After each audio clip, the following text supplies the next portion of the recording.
I didn't get to go out for recess. To get it right. It's supposed to be 60 tomorrow, so schedule your recess. We're all set.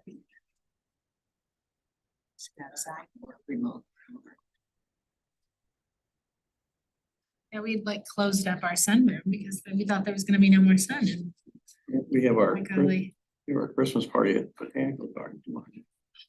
9:30 to 10:30. You going? We have Okay. exclusive. that'll be great for you. Be too bubbled up. Meetings. Well, good evening, everybody. Goodness, but it seems a long time since we were together. I hope everyone recovered from all the good food at Thanksgiving. That's all the leftovers too. I hope that we all were reminded of our many blessings. Madam Tree was certainly reminded. May we have roll call, Robin? Yes, Madam Chair. Commissioner Hensick, Present. Chair Stevens. Here. Commissioner Slaughter, Here. Commissioner Hammond, Here. Secretary Roughton is not with us. And Vice Chair Balker is not with us. Commissioner Rubis, Here. our alternates are not present. Our commission liaison is not present. Council member liaison Nyan. Here. And council member liaison Rambo. I'm here. All right, we have quorum. Very good, thank you. As we look forward to and prepare for the holidays, I hope that whatever holiday you're celebrating is going to be an exciting one with friends and family. That's always the plus side of any holiday, I think. Before we get into things, I wanted to share with you, this is from the Cuba Free Press. The date's not on it, but it was in November. It's known as the Mural City. If you've not been down there with all the murals, they have a new mural, Route 66. Nice. And my cousin lives down there and she sent this to me. She said, I think this is something you would appreciate seeing, but it's the newest mural on Route 66. So it's good to see everybody's in there working. Anniversary coming up soon. Can we stand for the pledge, please?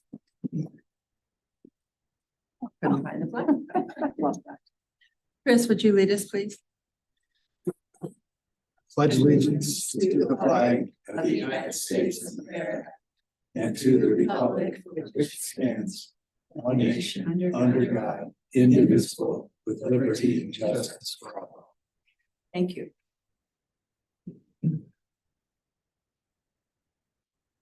We are moving on to the minutes of the October 26th meeting.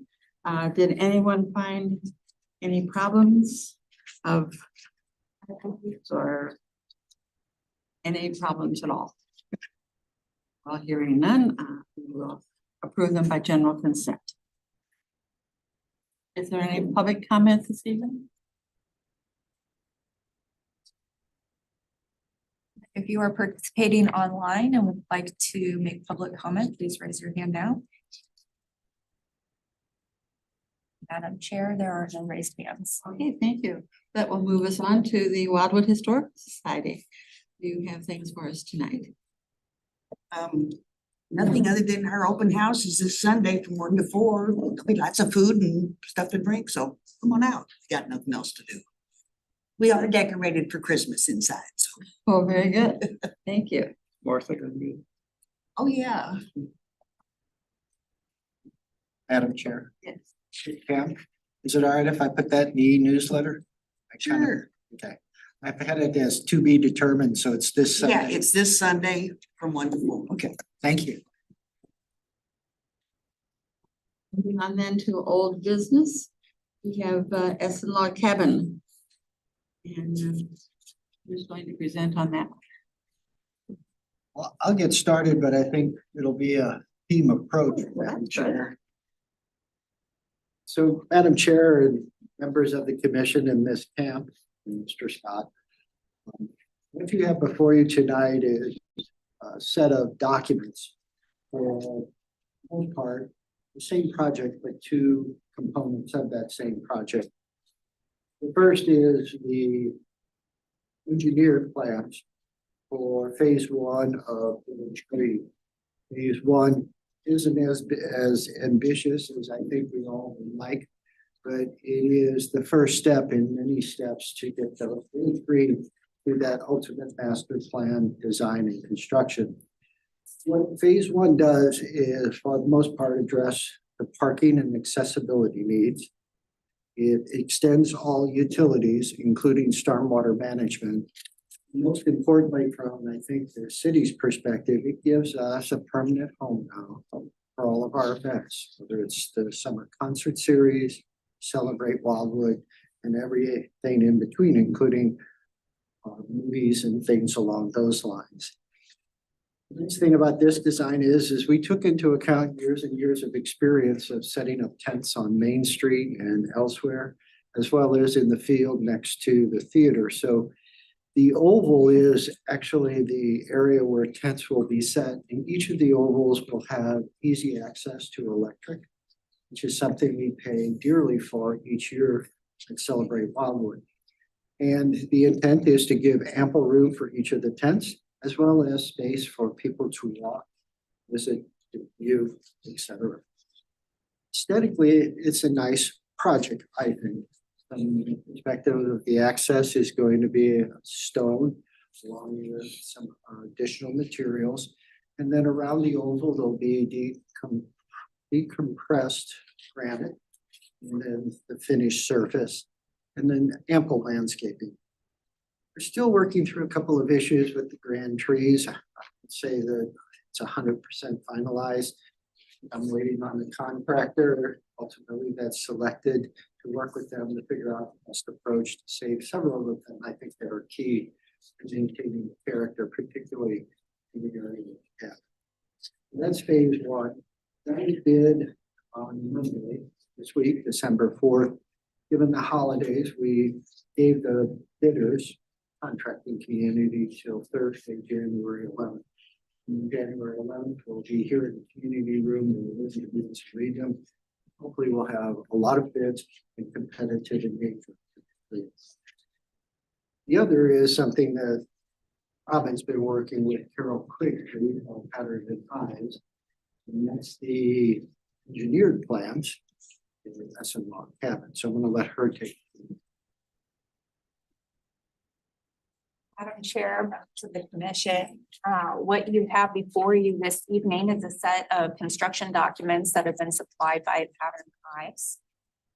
These should not be considered finished, ready for bid documents.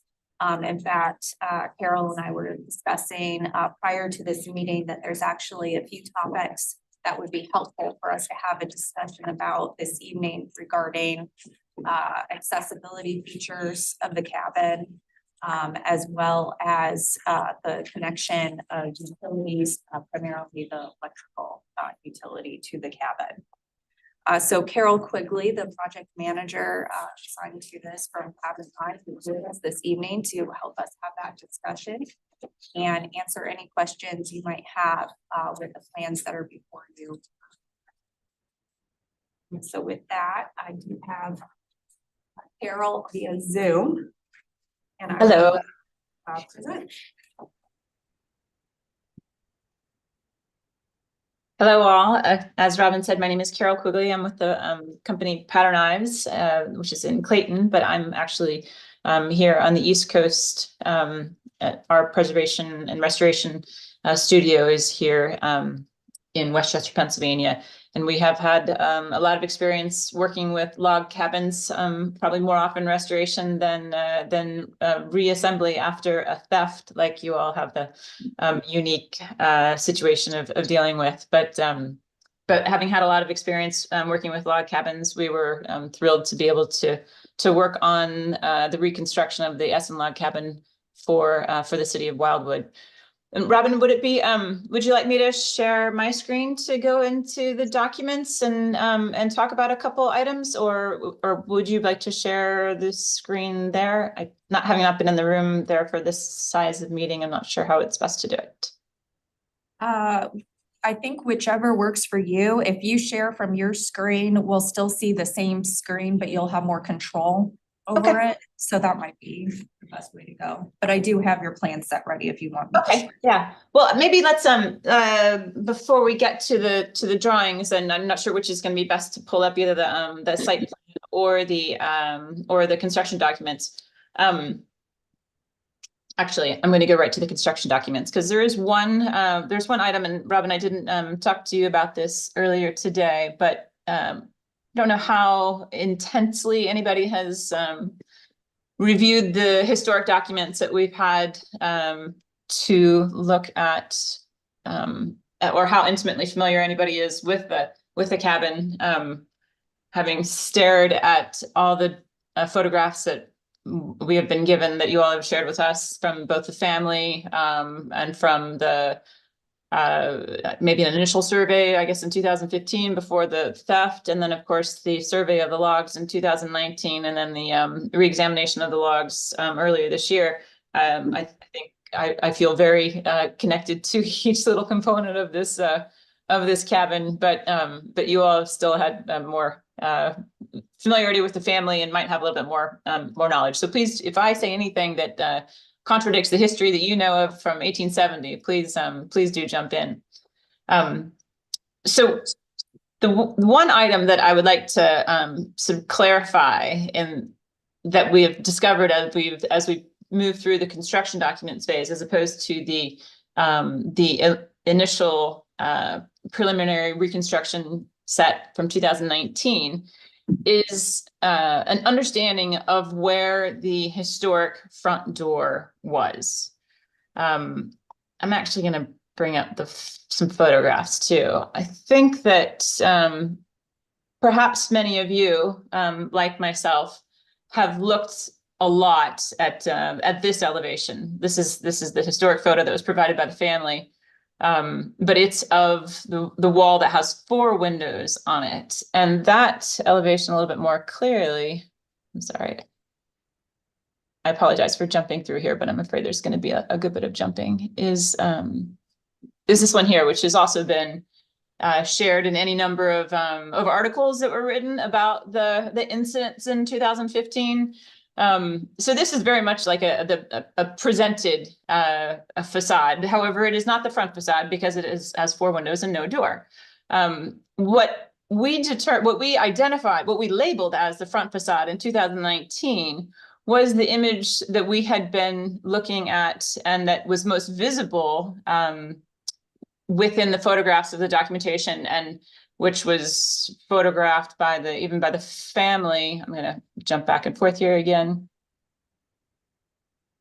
Many of you have probably seen this photograph as well. Behind these 2 family members is a door, and this is the elevation that is presented so often. And there's several other images that it appeared that this became a primary entrance point when this addition was added. But what we've discovered, and what we now believe, is that this addition, which we believe to have been a kitchen addition, sort of utilitarian, perhaps mudroom and kitchen addition, was actually attached to what was historically the front facade.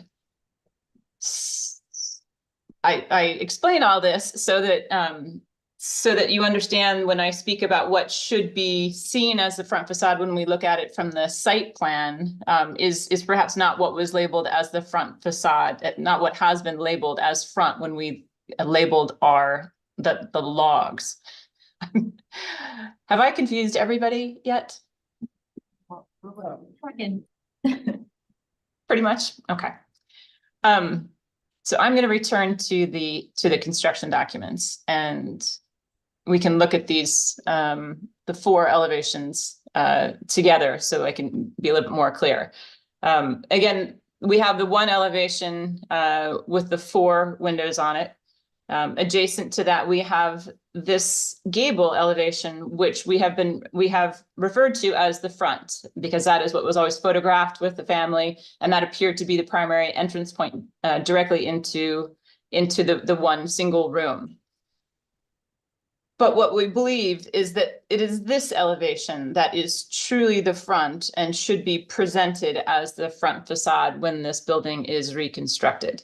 And this is the elevation that was completely buried by way of the addition that was constructed somewhere in the 20th century. So I just wanted to explain that before we look at the site plan.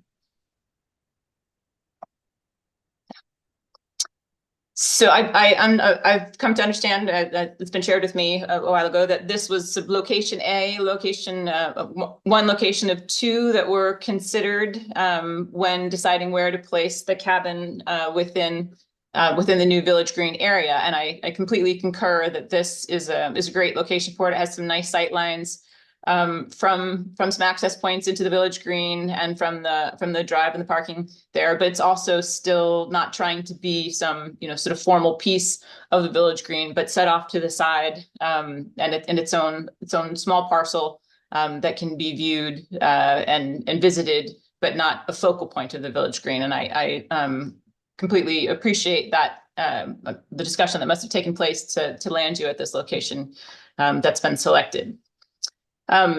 What Robin alluded to is that when the engineered civil plans were shared with me, it became obvious that these elevation numbers identify a masonry pad up against the front wall and a first floor elevation that would be generally level with the grade directly in front of it and the concrete or masonry pad that's directly in front of it. And that certainly provides 100% accessibility. Now, historically speaking, we've been thinking about this cabin as this, reconstructed element that should be, off to the side and looking like a reconstructed cabin. And that is somewhat in conflict with the notion of a front facade wide terrace that, that butts up against a building. It conflicts a good bit with the actual log structure, since that log structure is actually lower than the first floor elevation and, shouldn't be buried in the ground or adjacent to masonry materials. And there really doesn't want to be any hardscaping directly up in front of that. But I do understand that, I do understand more clearly now that the commission and the City of Wildwood would like this to be, the interior to be accessible instead of just seen as a landscape feature that one can either look inside or walk around. And so after speaking with Robin this afternoon, I would like, if everybody is supportive of the concept, to consider ways to get into the building that are most minimally impact the base structure of the building and also the view of what would be sort of the historic access into the building. With the orientation that I just shared with you, the fact that we have, this being what should be identified as the front facade, this is the elevation that would be around the corner to the left of it. So what I would like to propose is that the access actually come into the side door rather than the front door, so that the front elevation can still have a simple stone stoop in front of it, maximum of 2 steps down to the grade, and that we can create a gradual path up to the side entrance. So it's so we can provide the accessibility without the sort of visual ramp or elevated grade in the very, sort of front, more formal presentation of the reconstructed cabin.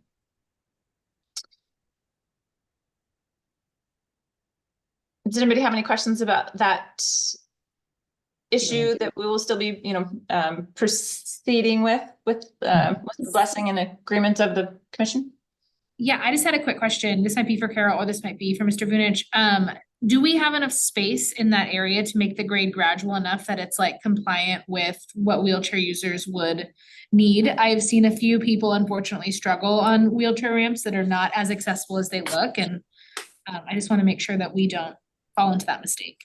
That's precisely the goal. And so while I have not detail that, and I would like to work with Mr. Falk of the engineering firm that has provided these plans, and he can help us out as well. But the goal would be to have a 1 to 20 path.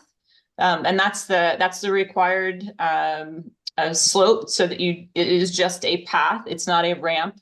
It is strictly a path that would gradually lead you up to this side door. And so the way to do that is to swing it around so you get a maximum more run in order to gradually work up to that height. And I think it would also be helpful to rotate this rectangle a little bit in order to do so that we can come a little bit, we can swing around, but still get into the that side door rather than that front elevation. So I think it will require a little massaging of the presentation of that reconsidered, shall we say, front facade and this access in through these gates. But from looking at the elevation and the grades that are identified in this plan, I believe it's achievable.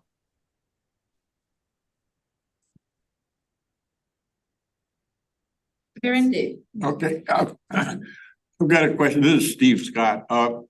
So you're saying that the access at the side would be with a slope path. It wouldn't be a ramp. It would not require handrails.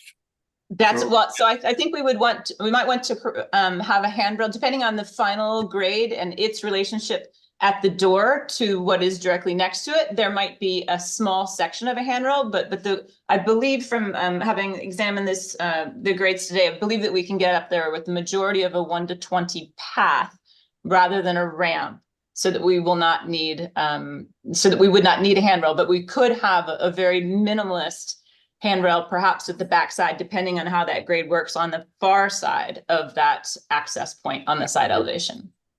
I think that's a great approach to it, that you're getting people in there, but you're not really, that's sort of on the hidden side of the cabin.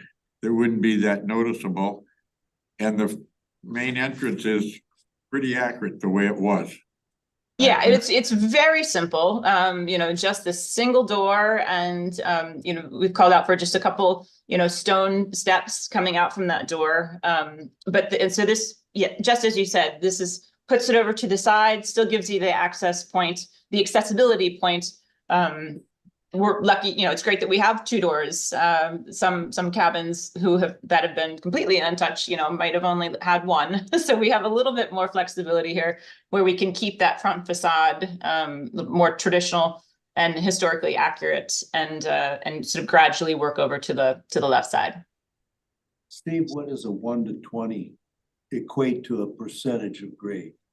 5%. 1 to 20 would be 5%. Okay. So that would be a ramp. You go above that and it becomes a ramp. You can go up to 1 and 12 for a ramp. Yes. But this would, if you can keep it at 1 and 20 or less, then it's a slope. Okay, that's. Exactly.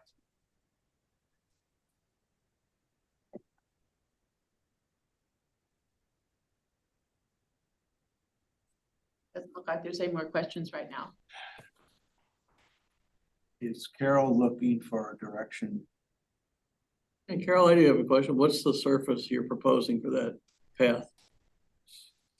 Well, I can tell you that I would initially recommend just a hard packed gravel. There is a hard packed gravel that is accessible. Of course, the entirety of the path, of course, needs to remain accessible.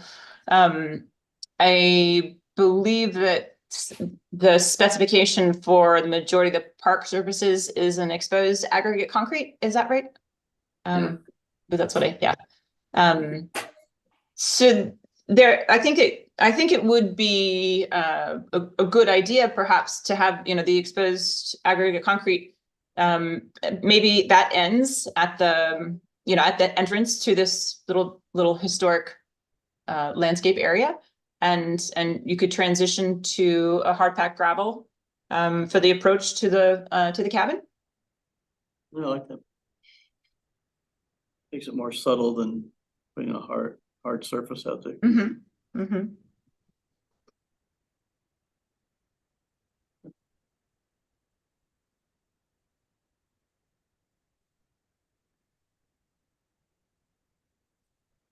that would provide a little bit more of a natural setting for it. Robin, you had mentioned, I mean, of course, anyone, can walk through around the grass to observe the whole cabin, but I wasn't sure if it was necessary or desired to have that gravel path continue around the full perimeter of the cabin, or would that just be on one's own?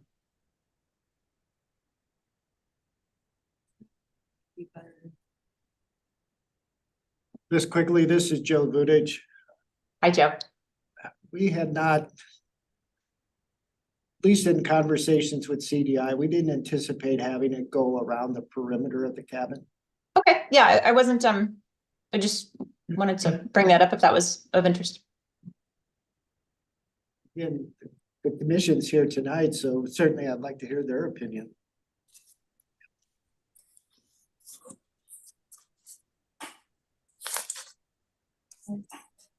Here's Stevens, or Rainbow has its hand up.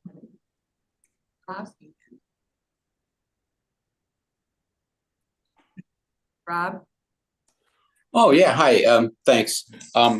Yeah, Ms. Quigley, that's a really great idea. I mean, it may not be innovative in your world, but it's a really good solution to what could have been a problem. And so I give you my hats off to you for that. I would vote for exposed aggregate for the whole path, just because gravel has a maintenance component and so on and so forth. But I'm arguing against the path around the gravel path all the way around the structure, because number one, it makes it look a little bit less natural and more of a museum piece. But we were also talking about maybe an herb garden or something like that around the back of it where it would normally go. And we haven't completely fleshed that idea out, but I think limiting the path and maybe making it swing a little bit wider so it goes right into the door, that'll give us an even lower slope. And I think that can be really nice. That's a subtle way to provide access. So I just wanted to express my appreciation for that solution. Thank you.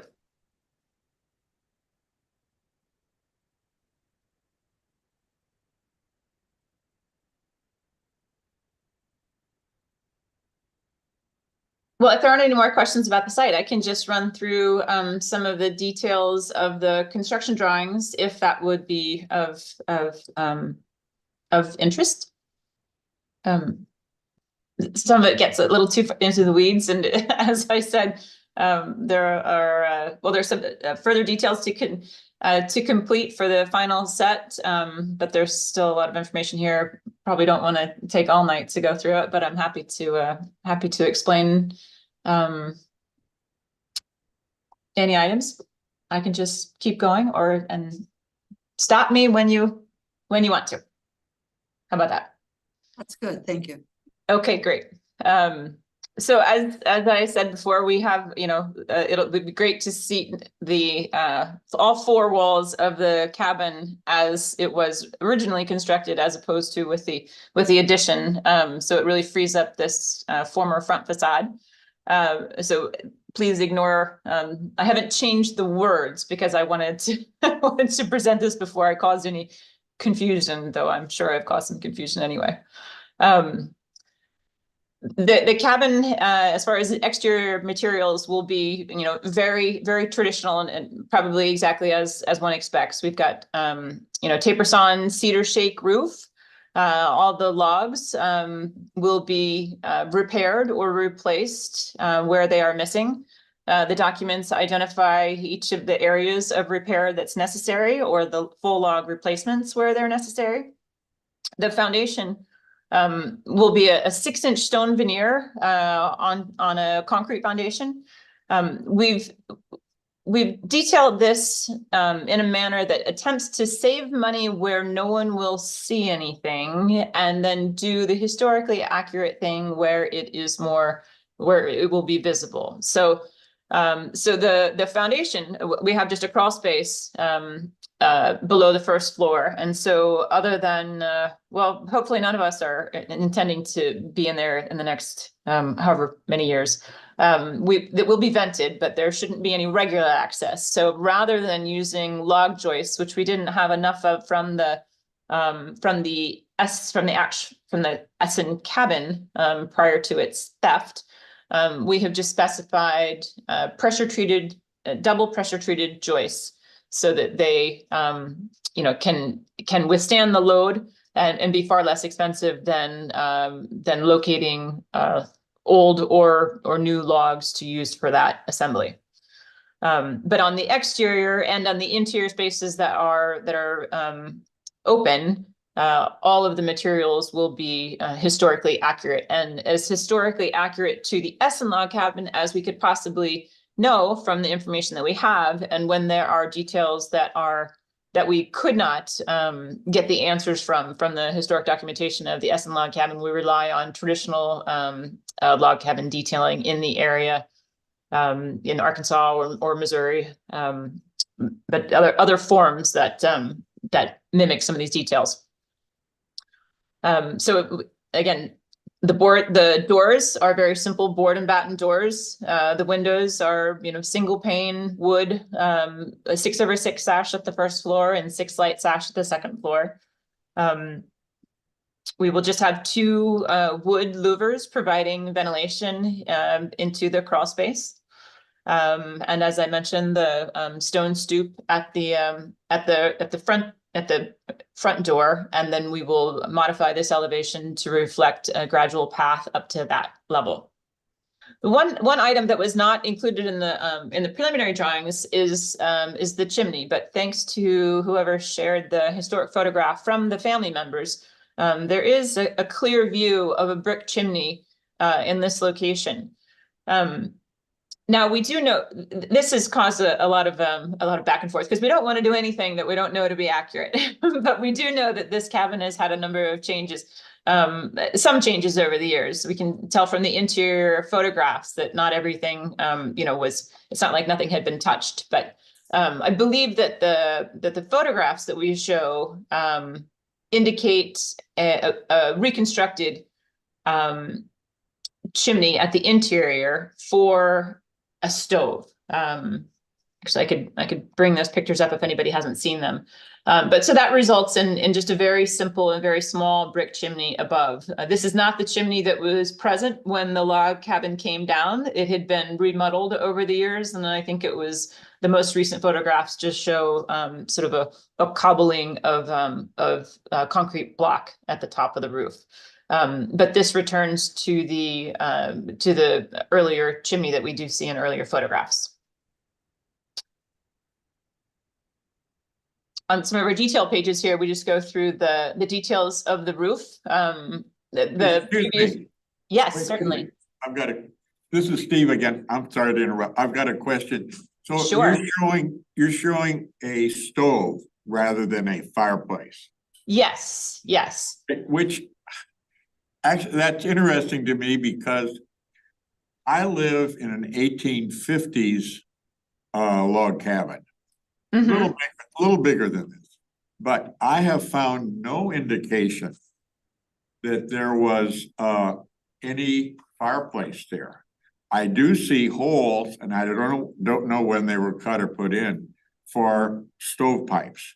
So Yes. I think that's very reasonable that at this age of a cabin that a stove would be used, provided we could find one.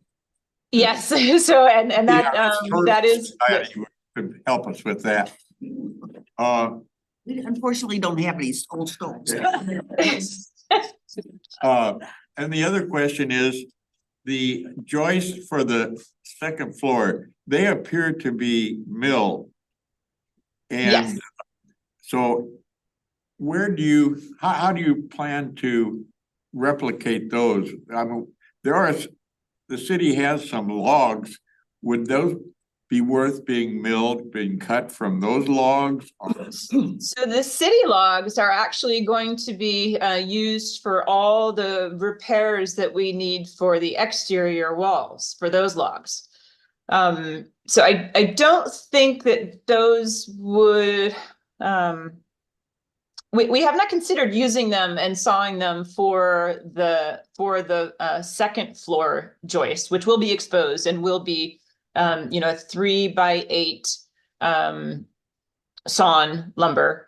I will consider that further, whether that would be a rational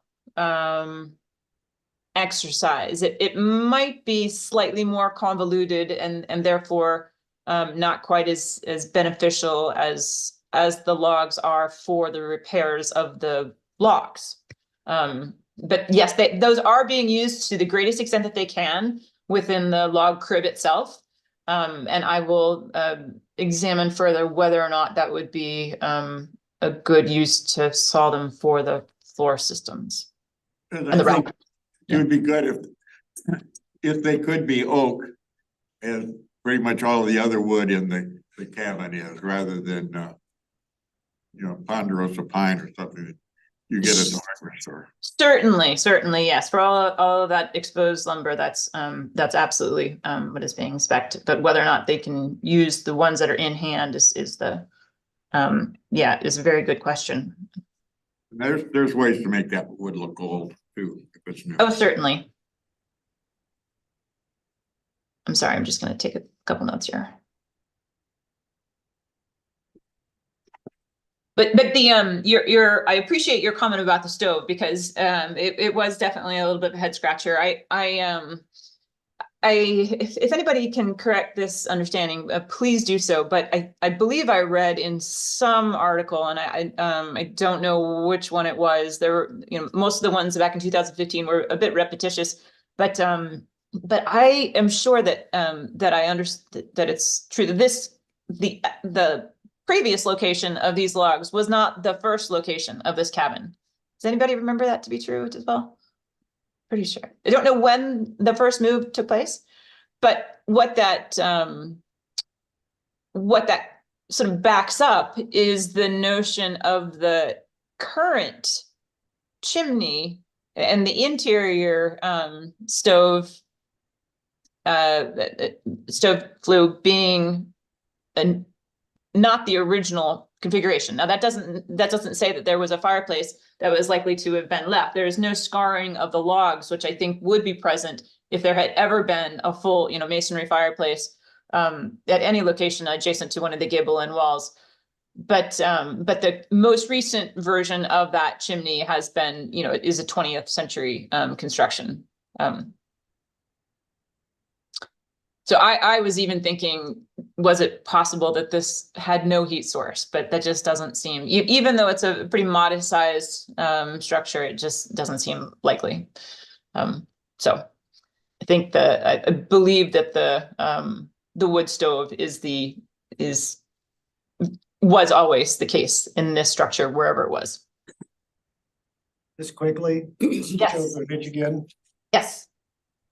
That last sheet that we were looking at, in terms of the cedar shake shingles and the stone veneer, my recollection when I was out at the cabin was there was quite a bit of variability between how the stone looked and the cedar shakes themselves, the roofing material. And it may just be the drawing program, but at least on a couple of the elevations, they look pretty much standardized. And I was wondering, can we count on some variability to make it look less like they're manufactured? You're talking about the shakes themselves. So the cedar shakes do come in a number of different cuts. And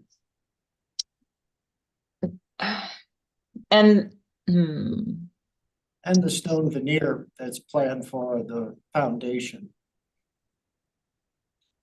You're speaking of a stone veneer Yes. on the foundation, yeah. Yes.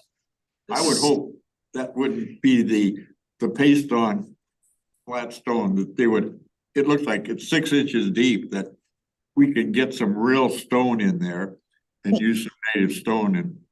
Oh yes, it's definitely intended to be a real stone. And in fact, Robin, if you could remind me the gentleman's name who lives outside of town, who has the stone in his yard there. Oh, Mr. Glenn Gailey. Thank you. There is stone that the city is the owner of, and that stone has been offered. I mean, it is intended to be a field stone, and maybe Joe, maybe I'm misunderstanding your question, but perhaps the graphics in the that are used for the hatching in the AutoCAD program suggest more of an ashlar pattern, and that's not intended. It would be a field stone, a random field stone. There's going to be no lines of coursing. It is less formal than that. Is that what you? Yes, Is that ma'am, what that's it Okay. exactly. Okay, so that's definitely the case for the stone. It would be a field stone pattern, not an ashlar pattern. Ashlar pattern is indicates, a lot of horizontal lines, not necessarily cut stone, but horizontal lines for the field for the work, and that's not intended. I'm sorry if that graphic looks that way. As for the shakes, the shingles or the shakes, you can specify a cedar shake that has a rougher surface. We don't generally recommend that. Cedar does age, quite rapidly, as does copper. So that brand spanking new look is not going to last very long, and the taper sawn cedar shake that is sawn on both sides is a more durable shake. You know what? I think the best thing to do would be to provide you with a couple samples and understand the pros and cons of selecting something that has the look of something that's a little bit more rustic and a little bit more weathered, versus something that might look slightly more refined, but is going to get to that more weathered texture, relatively soon.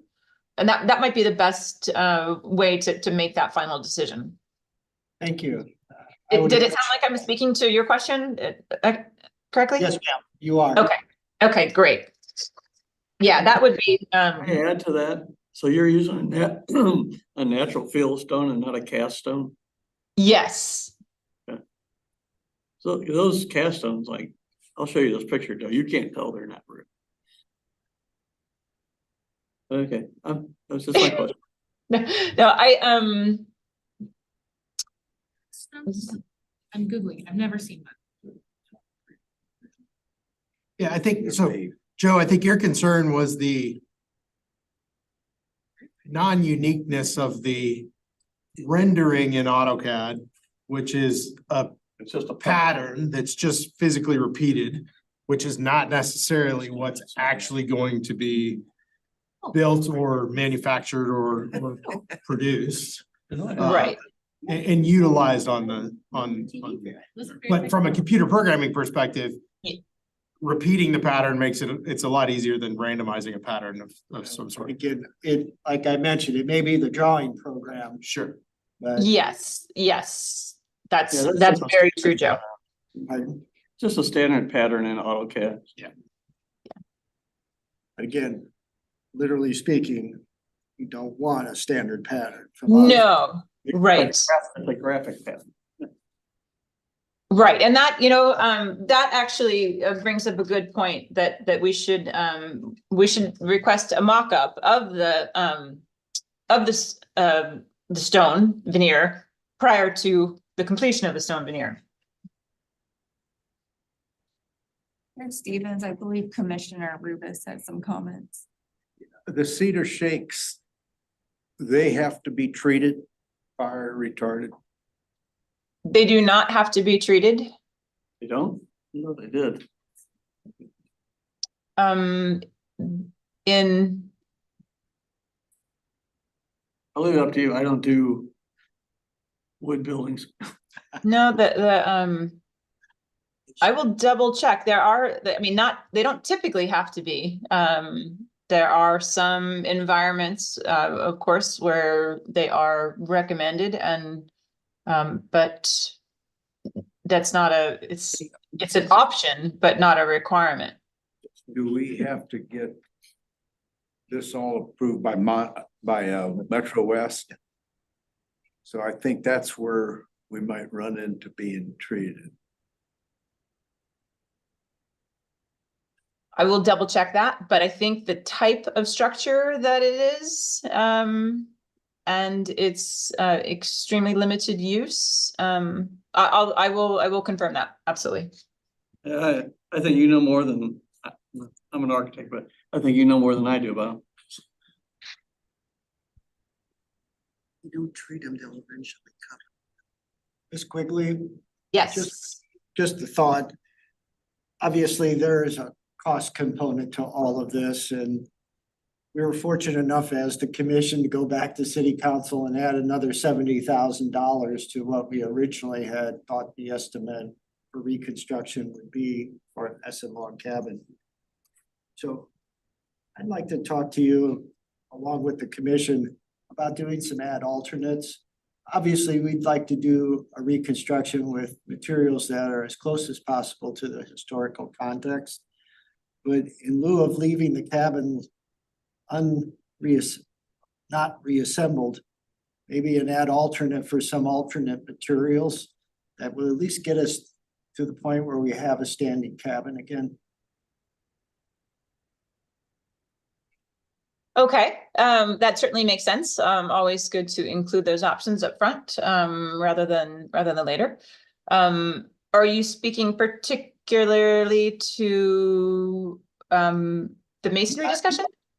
The item that Mr. Hensick mentioned, the cast stone versus the field stone, just, I'm assuming there's a less cost to that. Yeah.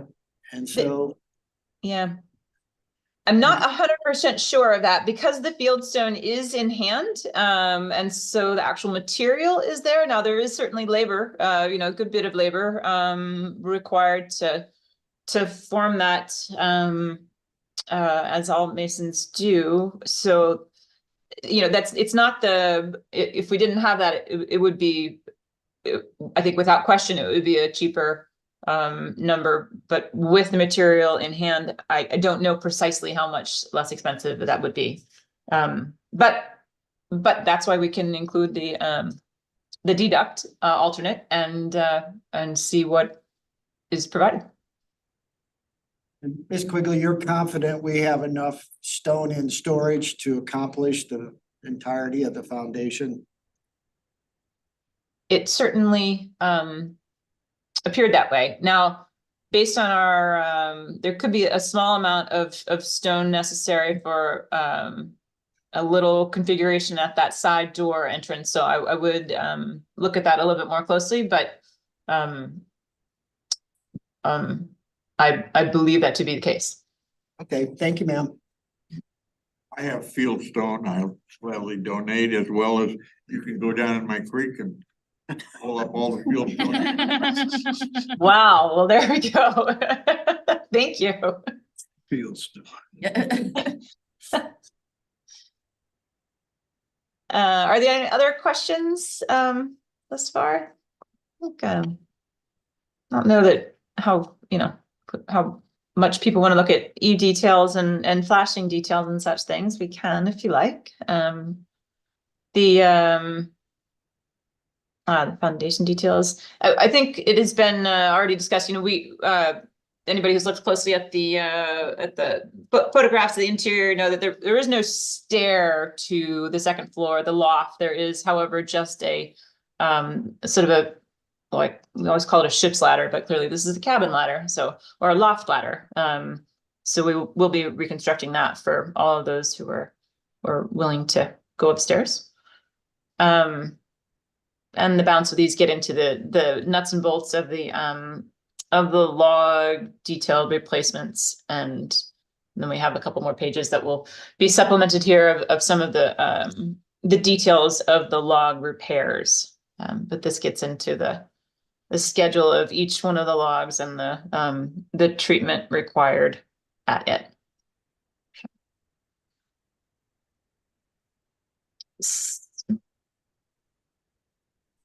So that's all I have for you at the moment, but if anybody has any further questions, I'd love to consider them and answer whatever I can, and take the comments that have been provided thus far and incorporate them into the balance of the work. Just quickly, again, Joe Vunich, please contact Mr. Wade regarding the changes you're proposing around the side of the cabin for it. Mr. Wade, rather than Mr. Falk? Okay. John Falk, I apologize. Oh, John Falk. Okay, yes, I actually have already contacted him, so. Okay. I did not get him, but I have reached out, so we will confirm that and get that all wrapped up. Just one last quick question. The secondary door, that interior swing next to that loft ladder, does that all work? It does work, however, I was looking at that further and the door was not on the cabin the last time the photographs were taken, so it can go either way. It does work as far as headroom goes, because that but it doesn't open all the way. But if it swings the other way, which I actually just looked at this afternoon and thought, wouldn't that be better? If it swings the other way, then it has the ability to open up against the wall and be out of the way completely, and that would be better. And therefore I made that change a little bit ago today. Sounds good. Thank you so much. No, thank you for thinking of the very same detail. Thank you very much. Is there any other question anyone has for right now? I believe that's all we have for now. Well, thank you so Thank much, you. Carol, for. My presenting. pleasure. It's a very fun project. We're really happy to be involved and very excited to see the whole village green and this log cabin be part of it and reconstruct it. As are we. Yeah, so. Happy holidays to you. You too. Thanks so much. Have a great night. Thank you. So, Madam Chair, if I may. Yes. Because we are revisiting some of these issues and addressing the accessibility component, we are expected to be delayed probably about a month. So if you look at your project schedule, we're going to look at a month later. So we'll take this to City Council in February. Thank you. Okay, moving on, the next thing is the evaluation debriefing. Robin? Madam Chair, members of the commission, you may recall that we had a very entertaining meeting in October. And we had two gentlemen visiting us from the State Historic Preservation Office. Andrew Dial, who is the grants manager for SHPO, and also John Peterson, who is our CLG coordinator. They met with a group of us earlier in the day to go over an evaluation questionnaire, and then they attended our meeting in full costume later that evening. So part of their responsibility was to evaluate us as a certified local government. They do this every 4 years. We had gone a little bit more than that because of pandemic and other reasons. But they did submit a report, which is included in your packets tonight. And I would say it was a fairly glowing report. They are proud to have us as a partner. However, they did have a few recommendations for us, which we are taking to heart, and we'll talk about a little bit more in depth later this evening. But they are encouraging us to go forward and develop a preservation plan for the city of Wildwood. And so we've been talking a lot about Route 66 revitalization and a planning effort specifically for our corridor. But what they're suggesting is that we actually have a historic preservation master plan for the entire city of Wildwood, where we do consider all of our historic areas and how we wish to treat them in the future. So this would be that long range planning that honestly, we are already kind of getting into with the HPC bucket list. But doing that in a more formalized way that engages, the broader community with us in establishing those goals. So I'm going to pass around some example preservation plans that you're welcome to look at. Oh, thank you. That you're welcome to look at in preparation for an item a little later on the agenda, which is our grant applications. But they also recommended that we step up our game as far as our national register nominations. I think it was really hammered home, that it is an honorary designation. At the National Register level, that opens the door to a whole lot of funding and support, in terms of different grants that are available, for historic buildings. So that's also something we're considering is, partnering with those who have expressed an interest to us in pursuing that nomination. I believe the Wildwood Historical Society can also be considering it. And helping that process along as a public partner. So that's being considered. And then finally, they were just encouraging us to get on the ball with applying for historic preservation fund grants. So those were their recommendations, but otherwise, it was just a glowing report and they're, just thrilled to work with us. Thank you. Thank you very much. Can you make these two things available online that we can look at? I mean, obviously. Not gonna read this Oh, tonight, the plans? Yes, I can definitely do that for you. because I can see that. I like to see just how they're approaching and how they approach. What they say about each of these areas and what can be done. Yes, I was particularly a fan of the preservation plan done by the Independence, Missouri. I thought that was especially well organized and engaging in terms of a document. But I agree, I think we should study what communities are doing, which is why I supplied a couple. But I actually received a whole list of links from our CLG coordinator as well. So I can share that email as well, and you can take a look at, 10 different cities across Missouri. Well, congratulations to you and Joe and the rest of Yes. the department. Congratulations to you. Because of you, we're in their good gracious. Thank you. Are there grants available to put these together? Yes, I will be discussing that a little later on the agenda. I noticed that when he gives a recommendation, he always gives you an opportunity to how you're gonna take care of it. Anything else on that, Robin? No. Not at this time. Okay, the Wildwood History Book update. Okay, that's me as well. Madam Chair, members of the commission, we have now sold over 190 history books. I have a number here, but it's since increased. The holiday season is bringing people to City Hall. So I'm pleased to say that we've sold so many books that we ordered another 100 paperbacks. And and our hardcover books are going pretty quickly as well. So all good news. The department has ordered, you may recall that we discussed ordering a sticker to put in the books that we've already ordered and purchased as author copies and sold in many cases.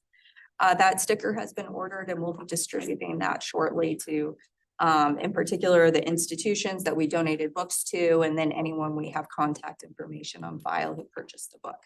And it's a very tastefully designed sticker. Our graphic designer did it. So I think it'll be a nice addition for those books. And then it's been updated on Amazon. So we now have a fully updated recognition list of the rest in future books. Thank you. Any? The books are available during the day at City Hall. Yes, they are. If you have cash or check, we'll take you up there today. Ever the salesman. Sorry, Mr. Rubus, always the salesperson. No, I know my credit's probably not any good. I'll put her in Joe's office. Yeah. Okay, moving on to the Madison Valley Memorial Plaque. All right, Madam Chair, members of the commission, you may recall at our last meeting, the department presented to you a request for qualifications for additional research and content related to the United States Colored Troops Historic Marker that we've been doing and designing all year long. We went ahead and released that RFQ and we received back 2 responses. One was from a consulting firm located in Columbus, Ohio.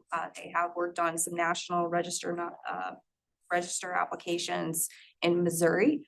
But the other response we received was from Ellen Reichart in partnership with the Wildwood Historical Society and in consultation with the St. Louis Archaeological Research Center. So she is, as you know, Ellen helped develop the list of recognized enlistees on the historic marker. And she's been working with the Madison family on some research as well. So that is our local response. So tonight, the department is requesting from this commission an action on which response we would, or which partner we would like to choose so that we can begin negotiations. Comments or questions from you all on this? We need to make a decision this evening on who would be the person to continue the research.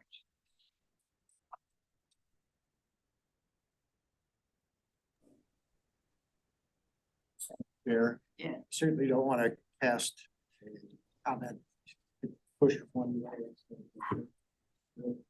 What we found is when we go with outside consultants that don't live in the immediate metropolitan area, and all things are considered, they're a little more expensive. Yes. So again, I always have to cast an eye toward cost these days, and from the perspective of the department, if the qualifications are equal in the mind of the commission, we encourage you to consider them. I'd be much more comfortable with the local. And we have experience. Good experience. Or is there to? In fact, we did fulfill our CLG training requirement via the presentation done for this commission by Ellen Baker. Rob, do you have a question or comment? Yeah, I actually, Joe, Robin, and Steve covered everything I was gonna say, but I would actually prefer local. I was gonna ask if the department had an impression that the qualifications were at least at parity with one another. I would say yes. Okay. And then I also just think at the local level, there's just more access to that. Sure. I think it's a great idea. I would, if it were me, I would, well, can I just make a motion to approve that the department go forward with the local folks? Absolutely. Okay. It's been moved. Second. Chris seconds. Any more discussion on this? All in favor, say yes. Yes. Yes. Anyone opposed? It has passed. Thank you all. All right, thank you.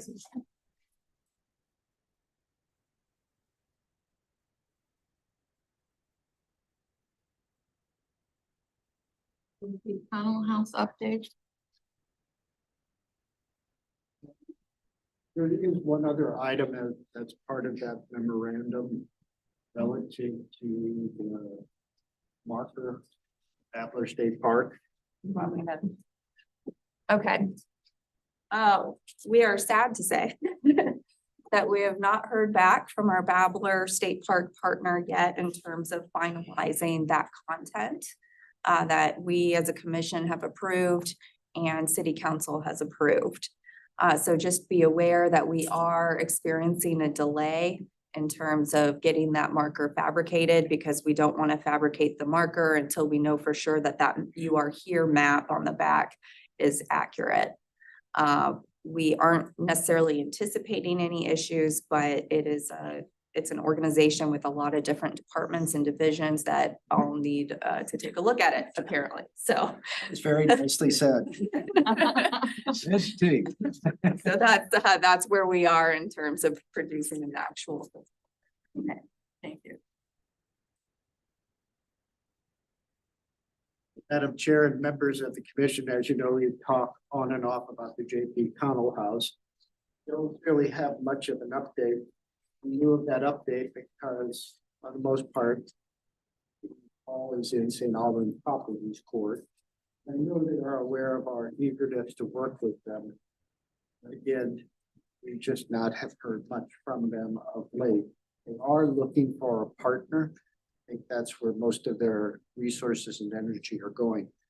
So in lieu of a tangible update, I did go out and take a few photographs so you can see that it's still there. Very much secure. And so that's the good news. And after the first of the year, we'll hopefully have, let's say, more tangible conversations, or at least an idea of their timeline versus what ours is, which is immediate. So my apologies. Do our best to kind of maybe get this moving as quick as we can in 2024. As I say, it's still there. It doesn't look like it's been damaged by any vandalism, and it's very secure. And they've done a nice job now of kind of addressing the access into the property with a gate, no trespassing sign. So hopefully that will carry. Any questions, please?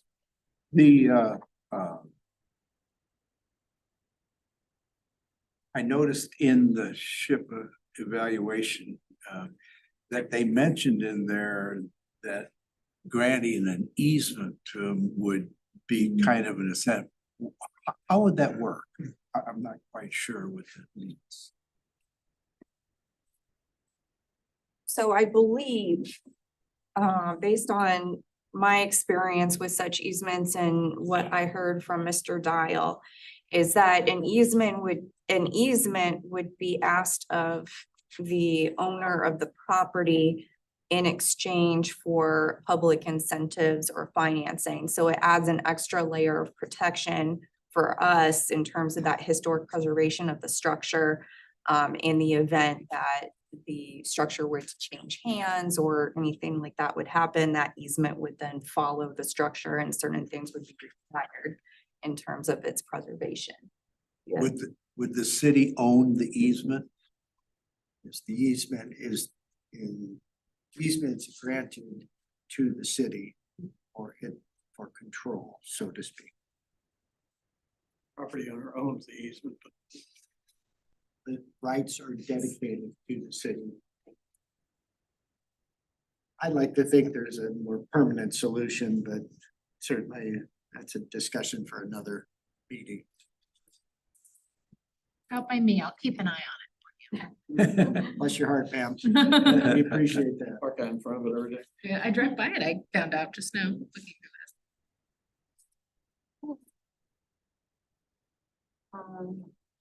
The 1857 log cabin is on hold at this time, is that correct? That's right, Madam Chair, members of the commission. Glenn Gailey will be visiting with Ms. Bermel and Mr. New at their property this coming Monday. And at that point, we'll have a better idea in terms of a cost estimate for relocating some of that material, if that's something you want. Just as a sidebar, Madam Chair and members of commission, I think Robin did a nice job of identifying those things that you all saw when you were out at the site visit, and that's the list Glenn's working from.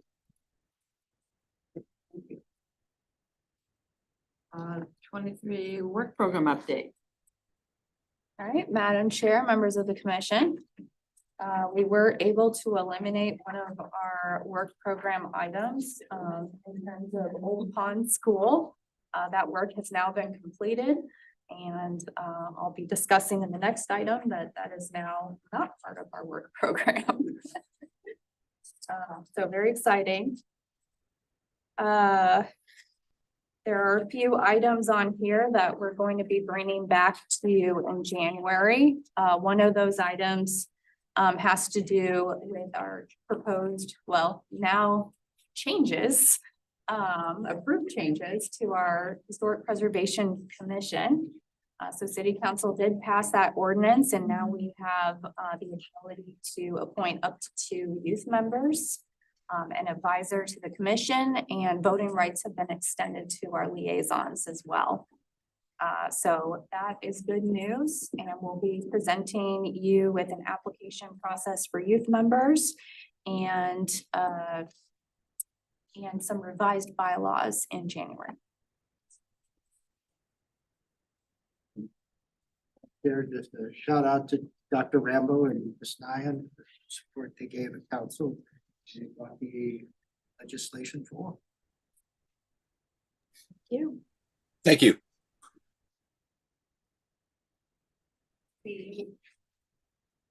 Other than that, I'll just say that, we're also planning to bring forward in January a final presentation on the, update to our historic building inventory, for years 2023 through 2025. Questions? Director Mitch and I are here, so it's time to answer them. March 24th.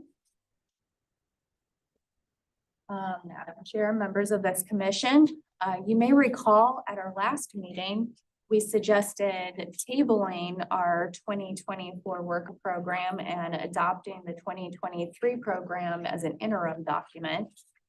We are now advising against doing that because, as we'll discuss a little later on in this agenda, I believe it might even be the next item. We believe that a preservation planning process might achieve that same goal of basically gathering that input from the community.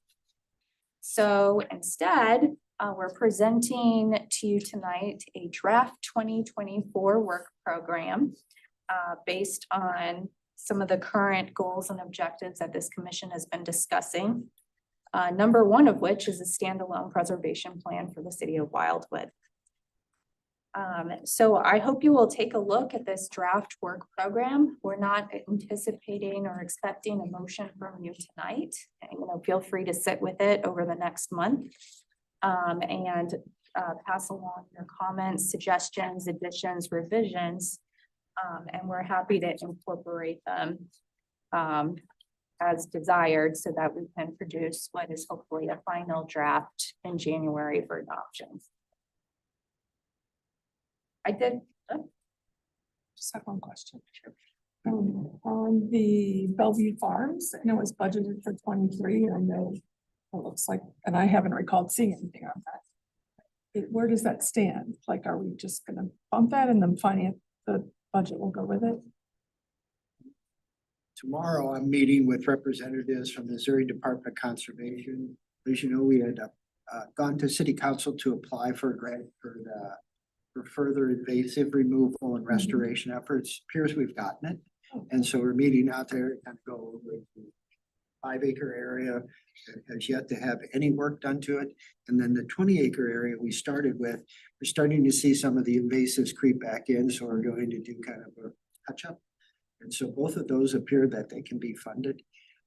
In terms of future planning, we do have some money, as I recall, set aside this coming year to look at finally doing the design and engineering for that small parking area. So there's a couple of things that the Planning and Parks Committee has asked the department to do before we kind of initiate that design engineering process. And one of them is just simply talking to St. Louis County to make sure that if we do engage and spend the funds we have set aside, that we have some guarantee that the lease will be extended beyond just the term of 2039. So looking at some negotiations on that. Okay, thank you. Are there any additional comments right now on the draft work program?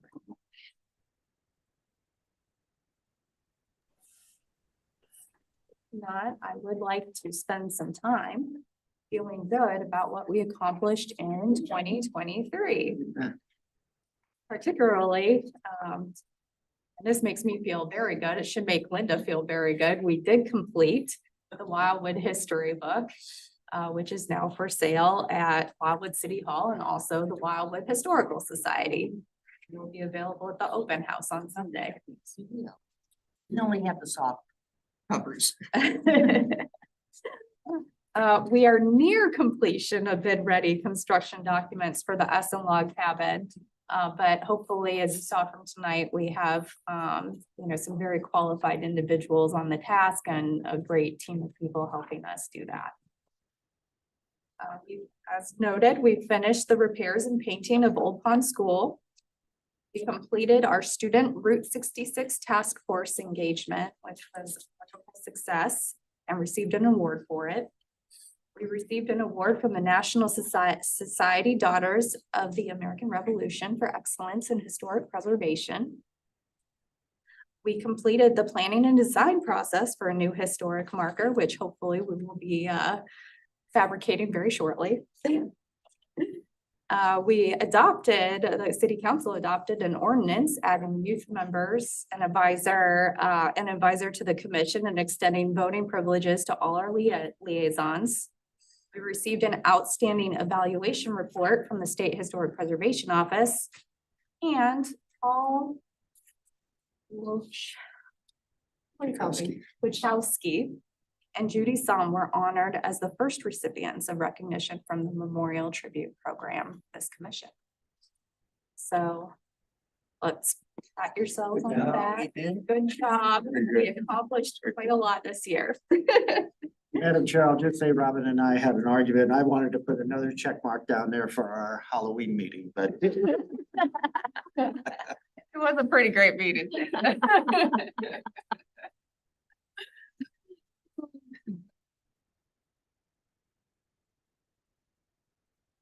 That takes us through our old business.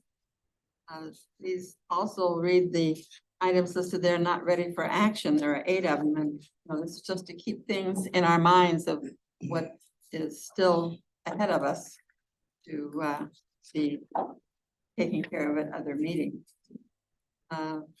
The proposed grant applications under new business.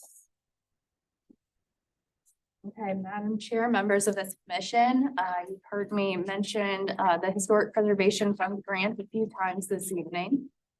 And we've discussed applying for a grant for standalone preservation plan for the city of Wildwood.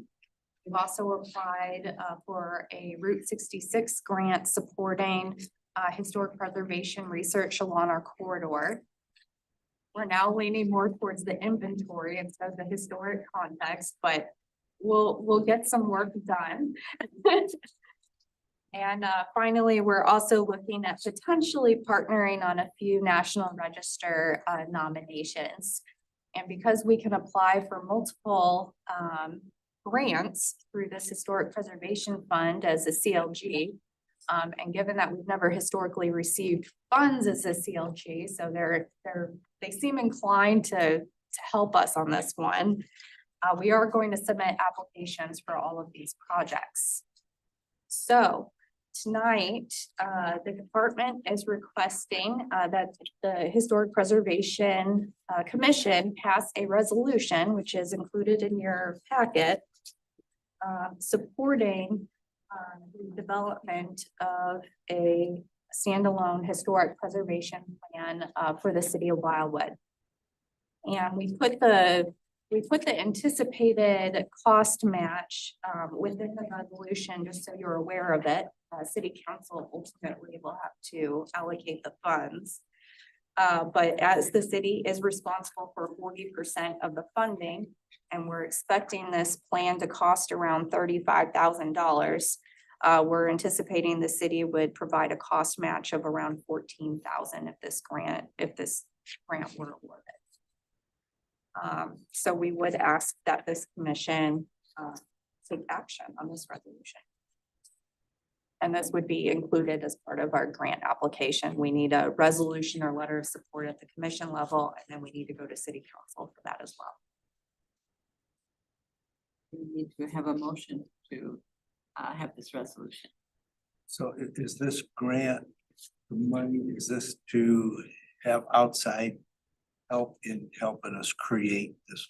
That's right. The $35,000 would be hiring a consultant to work and to help us, develop the plan. I'll make that motion. I'll second. It moved and seconded. Is there any more discussion on it?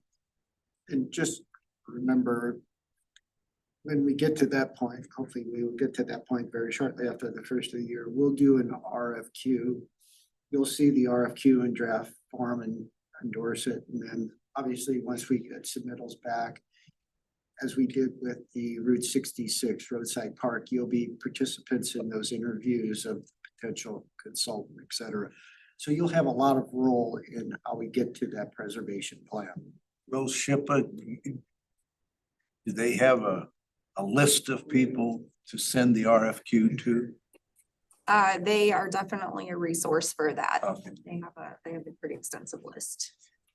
And I also recommend that we look at some of those sample preservation plans and see what stands out at us and who did them, because that might help us as well. Independence is really Okay. Yeah, I think certainly myself and probably Tracy as well, we're gonna need a little bit more clarity on just what the council would be buying for this $14,000 or whatever before we can, take it. I don't like to I like to have something that I fully support when it comes from this commission, when it comes to council. So it sounds as though that will happen naturally as we go forward with your subsequent steps. So I'm saying that all to explain that I'm voting in favor of this initiative, but we'll have to get some clarity. And Council Member Rambo, I will be sending, I'm going to forward probably John Peterson's email, because he just provided me a real nice list of links. And that will allow you to see, what other cities have done in terms of their preservation plans.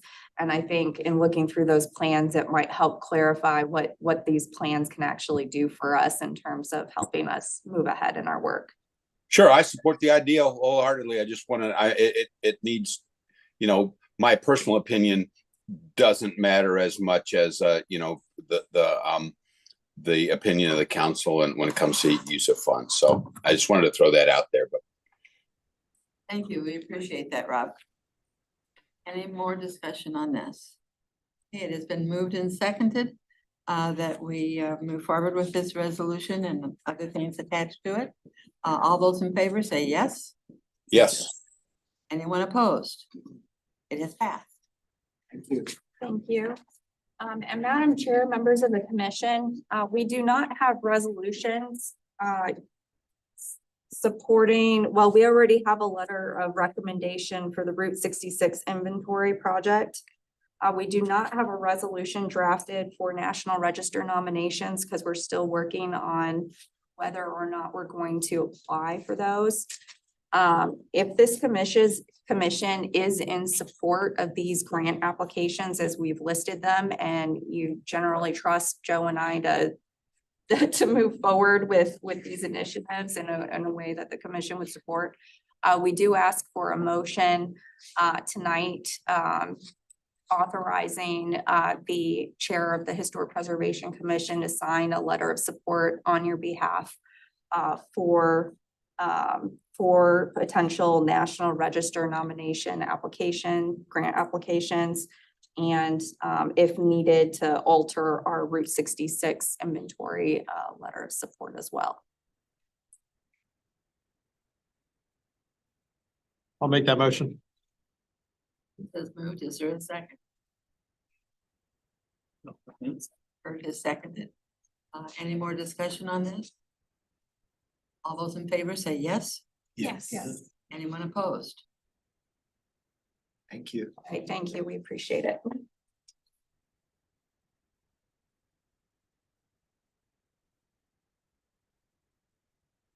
Next item under new business is the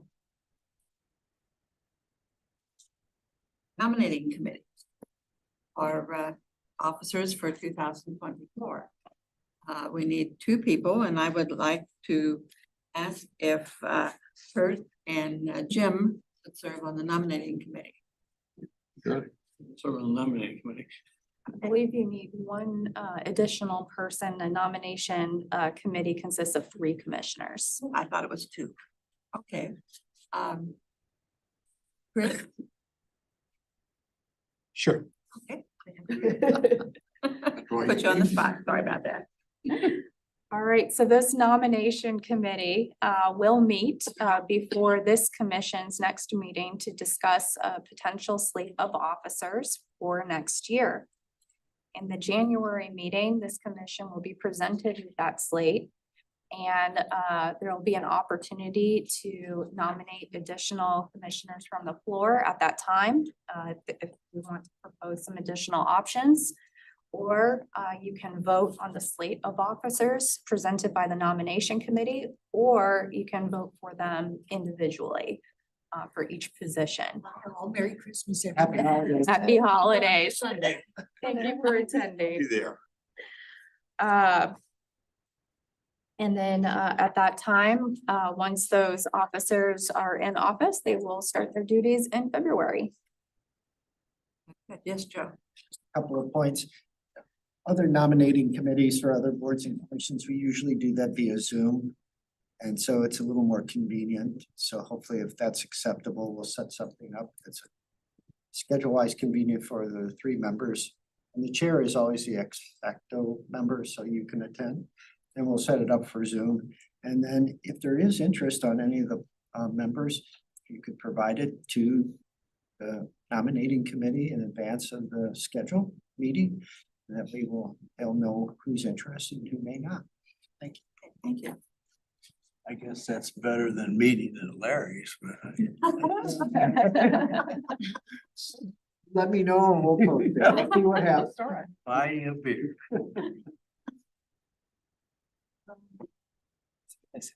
Any other items that weren't on the agenda? Congratulations. to all of you. Member Rambo, is your hand up?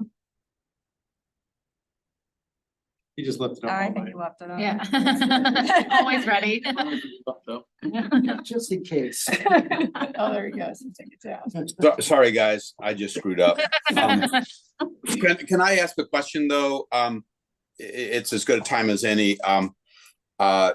Joe, when is the conservation department meeting over at Bluffview tomorrow? Because I'd like to tag along if it's appropriate. 10 o'clock in the morning, so please, you're more than welcome. Well, it will depend completely on whether I can fold myself into my truck and make it over there, but I do have some interest in that park and so forth. So I'd like to check the progress. So thanks very much. Sorry, did I hear that correctly? Was that at Bluffview tomorrow or? Bellevue No, Farms. it's You said Bellevue Bluff, Farm. Rob, so just wanted, okay, I was thinking it was Bellevue Farms. That's what I wanted to make sure. Okay. Thank you. You'd be there, no one else will be there. Anybody that would like to come along, you're more than welcome. It's just the group, Friends of Sherman and the 2 representatives from MDC and myself, so please, you're always welcome. Don't wait for me, Joe. I may not make it. We'll have the gate open and the light on. Okay, all right. Our next meeting date is January the 25th, 2024. Seems a long ways off. What will be happening in between times? I do have a closing thought. The new year. Remember the days that were sunny in the year that now is almost through? Treasure the best they brought you and take it along with you. Carry each cherished friendship into the year that's new. Along with the dear brought lessons, the old year fashioned for you. Leave your failures behind you. There still is promise true. All who have the faith to try and the will within to do.